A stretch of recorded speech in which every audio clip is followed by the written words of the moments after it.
নিদর্শন, এক নাম্বার নিদর্শন হলো মাকামে ইব্রাহিম।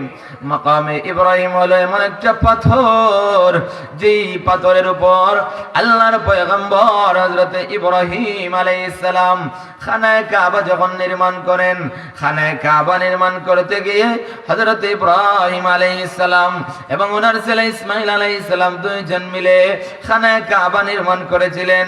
আল্লাহ রাব্বুল আলামিন কোরআনের মধ্যে বলেন, ওয়া ইয ইয়ারফাউ ইব্রাহিমুল কওয়াইদা মিনাল বাইতি ওয়া ইসমাঈল রব্বানা তাকাব্বাল মিন্না ইন্নাকা আনতাস সামিউল আলিম। আল্লাহ রাব্বুল আলামিন বলেন, নবীজি আচরণ করুন যখন ইব্রাহিম আলাইহিস সালাম এবং ওনার ছেলে ইসমাঈল আলাইহিস সালাম বাপ বেটা দুইজন মিলে যখন খানায়ে কাবা নির্মাণ করলেন, ওই সময় তারা দোয়া করলেন, প্রভু গো, আমরা বাপ বেটা দুইজন মিলে খানায়ে কাবা নির্মাণ করলাম, আমাদের পক্ষ থেকে এই নির্মাণ কাজটাকে আপনি কবুল করে নেন। দুইজন মিলে দোয়া করলেন, আল্লাহ খানায়ে কাবা নির্মাণ করলাম, এই নির্মাণ কাজটাকে আমাদের পক্ষ থেকে কবুল করে নেন। এজন্য এখান থেকে আমাদের জন্য শিক্ষণীয় হলো, আমরা যদি কোনো নেক আমল করি, যেমন ধরেন নামাজ পড়লাম, রমজান শরীফে রোজা রাখলাম, হজ করলাম, যাকাত দিলাম, তখন এই দোয়া করা, আল্লাহ আমার এই নামাজকে কবুল করে নাও। কারণ আমি যদি নামাজ পড়ি আর এই নামাজ যদি কবুল না হয়, আমি যদি হজ করি, যাকাত দেই, রোজা রাখি, আর এগুলো যদি কবুল না হয়, তাহলে এর কোনো দাম নাই। এজন্য আল্লাহর কাছে কবুল করাতে হবে। আমি নামাজ পড়বো, নামাজ পড়ে আল্লাহর কাছে দোয়া করব, রব্বানা তাকাব্বাল মিন্না ইন্নাকা আনতাস সামিউল আলিম। আমার পানের বাইরাও, নামাজ শেষে আল্লাহর কাছে দোয়া করব, প্রভু আমি নামাজ পড়লাম, আপনার কুদরতি কদমে সিজদা দিলাম, রুকু করলাম, প্রভু গো জানি না এই নামাজ কবুল হয়েছে কিনা, মেহেরবানি করে আমার পক্ষ থেকে এই নামাজটাকে আপনি কবুল করে নেন। আমার পানের বাইরাও, এইভাবে নামাজটাকে আল্লাহর কাছে কবুল করাতে হবে, যে কোনো ইবাদতকে আল্লাহর কাছে কবুল করাতে হবে।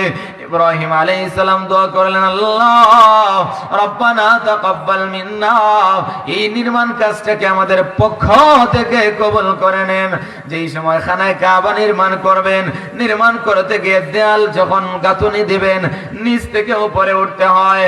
আমাদের সমাজে বর্তমান এই জামানায় সিঁড়ির মাধ্যমে মানুষেরা নিচ থেকে উপরে ওঠে, কিন্তু এই সময় কোনো সিঁড়ি ছিল না, আধুনিক কোনো যন্ত্র ছিল না, কিভাবে উনি উপরে উঠবেন? আল্লাহ রাব্বুল আলামিন ওই পাথরটাকে কুদরতি ভাবে দিয়ে দিলেন। ওই পাথরের মধ্যে আল্লাহ এমন শক্তি দিয়ে দিলেন, এই পাথরের মধ্যে এমন শক্তি আল্লাহ দিয়ে দিলেন, ইব্রাহিম পয়গম্বর খানায়ে কাবা নির্মাণ করতে গিয়ে দেয়ালের গাঁথুনি দিবেন, নিচ থেকে যখন উপরে উঠতে চান, এমনি কোন ধরনের যন্ত্র ব্যতীত, কোন ধরনের কারেন্ট ব্যতীত, কোন ধরনের সাহায্য ছাড়া ওই পাথরটা উপরে নিচে উঠা নামা শুরু করে দেয়। ওই পাথরটা অটোমেটিক উপরে উঠে, ওই পাথরটা অটোমেটিক নিচে নামে। এই পাথরটার নাম হলো মাকামে ইব্রাহিম। আজও এই পাথরের মধ্যে হযরত ইব্রাহিম আলাইহিস সালামের পায়ের চিহ্ন বিদ্যমান রয়েছে। এটা হলো এই ঘরের পাশে 1 নম্বর নিদর্শন। 2 নম্বর নিদর্শন হলো, এই ঘরের পাশে একটা কূপ রয়েছে, জমজমের কূপ। নাম শুনছেন নি কোনদিন? জমজমের কূপ। এই জমজমের কূপ দেখেন, আমাদের দেশের হাজী সাহেবরা যখন হজ করতে যায়, আসার সময় কিছু না আনলেও কমপক্ষে জমজমের কিছু পানি আনে। কথা বলেন ঠিক কিনা?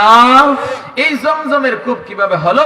আল্লাহ তাআলা হযরত ইব্রাহিম খলিলুল্লাহ, হযরত ইব্রাহিম পয়গম্বরকে অসংখ্য অগণিত পরীক্ষা করেছেন, আর প্রত্যেকটা পরীক্ষায় হযরত ইব্রাহিম আলাইহিস সালাম একেবারে প্রথম নম্বরে, একেবারে 100 নাম্বার পেয়ে ইব্রাহিম আলাইহিস সালাম কামিয়াব হয়েছেন। জোরে বলেন সুবহানাল্লাহ। আমার বোনের ভাইরা, হযরত ইব্রাহিম আলাইহিস সালাতু